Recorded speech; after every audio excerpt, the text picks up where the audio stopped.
नेहरू ने कश्मीर के साथ जो धोखा किया ये हम सब जानते हैं, लेकिन देश के अभिन्न अंग नॉर्थ ईस्ट के साथ क्या किया ये शायद आप नहीं जानते। महाभारत के समय से ही नॉर्थ ईस्ट की एक अलग महत्वता रही है। अर्जुन ने मणिपुर की राजकुमारी चित्रांगदा से शादी की। नागालैंड की उलूपी राजकुमारी ने अर्जुन को वासुओं के श्राप से बचाया था। शिव जी के बाढ़ से त्रिपुरा की स्थापना हुई थी, लेकिन कांग्रेस ने नॉर्थ ईस्ट को मेन स्ट्रीम में पहुंचने से पहले ही साइडलाइन कर दिया। ऑक्सफोर्ड में अपने साथी वरियर एल्विन को नेहरू ने नॉर्थ ईस्ट के लिए अपना एडवाइजर बना दिया। उसके बाद लगभग 70 सालों तक नॉर्थ ईस्ट विकास से कोसों दूर रहा। मणिपुर। कांग्रेस आज मणिपुर के लिए चाहे जितने घड़ियाली आंसू बहा ले, लेकिन कोई नहीं भूल सकता कि 1967 से लेकर 1994 के बीच कांग्रेस ने मणिपुर में 9 बार राष्ट्रपति शासन लगाया। 2010 से 2017 के बीच हर साल मणिपुर में लगभग 100 दिन नाकाबंदी की गई। 2011 में 123 दिन तक मणिपुर में हिंसा चली और रिमोट कंट्रोल पीएम गूंगा बहरा बनकर बैठा रहा। 2004 से 2014 के बीच 900 से अधिक नागरिक और सुरक्षा कर्मी मर गए। अगर ये लोकतंत्र की हत्या नहीं तो और क्या है। 1987 में राजीव गांधी ने मणिपुर में ऑपरेशन ब्लू बर्ड ऑर्डर किया, जिसमें रिपोर्ट्स के मुताबिक 300 लोगों के साथ टॉर्चर कर उन्हें मार दिया गया। नागालैंड। भारत देश सेकुलर है, लेकिन नागालैंड ने अपने आप को खुद ही ईसाई राज्य घोषित कर दिया, वो भी कांग्रेस की नाक के नीचे, और कांग्रेस ने कोई कार्रवाई नहीं की। 1953 में नेहरू अपनी बेटी के साथ नागालैंड के कोहिमा पहुंचे तो स्पीच के दौरान नागा की जनता मीटिंग छोड़कर चली गई। रामचंद्र गुहा ने अपनी किताब में लिखा था कि नागा के लोगों को नेहरू पसंद नहीं करते थे। 1954 में अपने खिलाफ प्रदर्शन के जवाब में नेहरू के नेतृत्व में येंगपांग नरसंहार हुआ। 1960 में नेहरू के ही राज में नागालैंड में भयंकर नरसंहार हुआ, जहां नागा लोगों को बेरहमी से मार दिया गया। उनकी इसी विरासत को कांग्रेसी पीएम नरसिम्हा राव ने आगे बढ़ाया।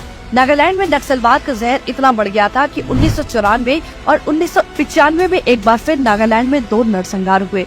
आप यकीन नहीं करेंगे कि नागालैंड में 1975 से 2008 के बीच 4 बार राष्ट्रपति शासन लगाया गया।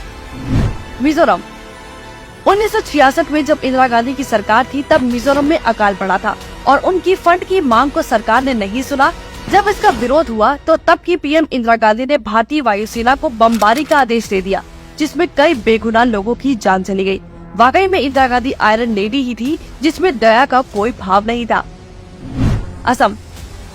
असम से आतंकी संगठन उल्फा को खत्म करने के लिए राजीव गांधी ने ऑपरेशन बजरंग को ऑर्डर दिया, जिसमें आम नागरिक की हत्या से लेकर रेप की घटनाएं हुई। राजीव गांधी ने 1985 में असम में एनआरसी का वादा किया था, लेकिन उसे कभी लागू नहीं किया।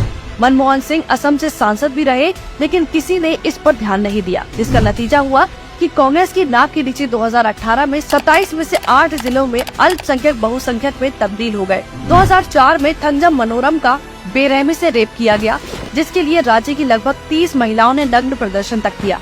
2008 में असम में 18 बम ब्लास्ट हुए, जिसमें 80 से ज्यादा लोगों की मौत हो गई। वहीं 1979 से 1990 के बीच असम में 4 बार राष्ट्रपति शासन लगाया गया। त्रिपुरा। त्रिपुरा वो राज्य है जहां कांग्रेस के कार्यकर्ताओं ने एक ऐसे नरसंहार को अंजाम दिया, जिसमें लेफ्ट पार्टी के 10 से अधिक लोग मारे गए। इसके बाद त्रिपुरा की जनता ने कभी कांग्रेस को इलेक्ट नहीं किया। अरुणाचल प्रदेश। अरुणाचल की सीमा चीन से सटी हुई है, लेकिन बावजूद इसके नेहरू ने इसे इतना नजरअंदाज किया कि चीन ने हमारी जमीन तक हड़प ली, साथ ही वहाँ एक पूरा गांव भी बसा लिया। इसके बाद हम 1962 का युद्ध भी हार गए। अपने चीनी भाइयों को परेशानी न हो, इसके लिए कांग्रेस ने सालों तक अरुणाचल की सीमा पर कोई कंस्ट्रक्शन नहीं कराया। राज्य को उसका पहला एयरपोर्ट 2022 में मिला, यानी 70 सालों में कांग्रेस ने एक बार भी नहीं सोचा वहाँ एयरपोर्ट बनाने का। राज्य में पहली पैसेंजर ट्रेन चलाने में 70 साल लग गए और 2014 में चलाई गई, यानी इतने सालों तक राज्य में 0 कनेक्टिविटी थी। मेघालय। देश में 70 साल और मेघालय में 15 साल राज कर मेघालय में विकास के नाम पर कुछ नहीं किया।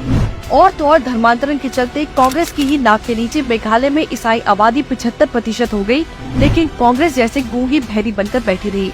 1972 से 2018 यानी 96 सालों तक मेघालय पर अपस्पाल लागू रहा, और जब 2018 में इसे खत्म किया गया तभी राहुल गांधी आज वहां जाकर नाच गाना कर पाया है। यानी इस स्तर पर आम जरूरतों की कमी, मिलिटेंसी की दिक्कत, ये सब कांग्रेस की ही देन है। आज जब वहाँ विकास हो रहा है, एयरपोर्ट, रेलवे स्टेशन, सड़कें, ब्रिज बनाए जा रहे हैं, इसे कांग्रेस बर्दाश्त नहीं कर पा रही। इसी कारण एक बार फिर वहाँ आग लगाने की कोशिश कर रही है।